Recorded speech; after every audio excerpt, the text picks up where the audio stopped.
ឆ្កែធំជាងឆ្មា狗比猫大狗比猫大នៅពេលដែលយើងចង់ប្រៀបធៀប A និង B ថាវាយ៉ាងម៉េចជាងគ្នាដំបូងគឺយើងត្រូវដាក់ A បន្ទាប់មកដាក់ពាក្យជាង2បន្ទាប់មកដាក់ B បន្ទាប់មកដាក់គុណនាមនៅខាងក្រោយឧទាហរណ៍យើងចង់និយាយថាខ្ញុំខ្ពស់ជាងគាត់ជាដំបូងគឺយើងត្រូវនិយាយខ្ញុំ我ដាក់ពាក្យជាង2គាត់ថាហើយបានគុណនាមខ្ពស់កោខ្ញុំខ្ពស់ជាងគាត់我比他高我比他高我比他高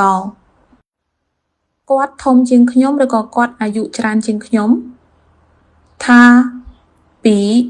我大他比我大他比我大ខ្ញុំខ្មៅជាងអ្នក我比你黑我比你黑我比你黑ឥឡូវល្អជាងកាលពីមុន现在比以前好现在比以前好现在比以前好ឆ្កែធំជាងឆ្មា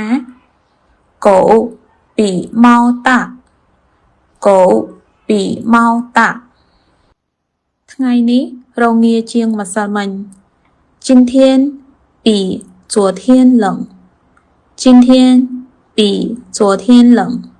今天比昨天冷គាត់មកយឺតទៀតហើយ他又迟到了他又迟到了他又迟到了នៅពេលដែលសកម្មភាពមួយពីមុនធ្លាប់កាត់ឡើងហើយស្រាប់តែមុននឹងបន្តិចវាបានកាត់ឡើងម្ដងទៀតកលៈស័ព្ទហ្នឹងគឺយើងអាចប្រើពាក្យយោប្រែថាទៀតគាត់មកទៀតហើយ他又来了他又来了他又来了ខ្ញុំឃ្លានទៀតហើយ我又饿了我又饿了我又饿了ខ្ញុំនិយាយខុសទៀតហើយ我又说错了我又说错了我又说错了គាត់មកយឺតទៀតហើយ他又迟到了他又迟到了他又迟到了គាត់សុំច្បាប់ទៀតហើយ他又请假了他又请假了他又请假了